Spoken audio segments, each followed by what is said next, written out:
સુરતના ભેસ્તાન વિસ્તારમાં રહેતા મૂળ ઉત્તર પ્રદેશના શિક્ષકને બેંકોક મોકલેલા પાર્સલમાં 140 ગ્રામ ડ્રગ્સ છે અને તમારા આધાર કાર્ડ મારફતે ઘણા રાજ્યોમાં મની લોન્ડરિંગ કરવામાં આવ્યું છે એમ કહી ડિજિટલ અરેસ્ટ કરી ₹20.50 લાખ પડાવવાના પ્રકરણમાં સાયબર ક્રાઇમ દ્વારા બેંક એકાઉન્ટ ભાડે આપનારને જામનગર ખાતેથી ઝડપી પાડ્યા છે।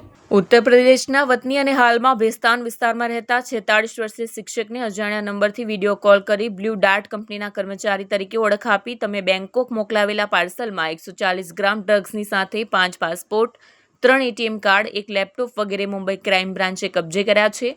આ પ્રકરણમાં તમારા વિરુદ્ધ ફરિયાદ નોંધાઈ છે અને પૂછપરછ કરવાની છે તેમ કહી ધાકધમકી આપી 4 દિવસ સુધી ડિજિટલ અરેસ્ટ કરી ₹20.50 લાખ પડાવી લીધા હતા।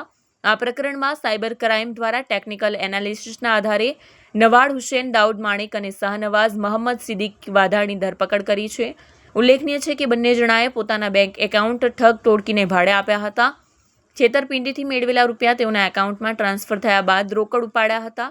હાલ પોલીસે બંનેની ધરપકડ કરી કાયદેસરની કાર્યવાહી હાથ ધરી છે।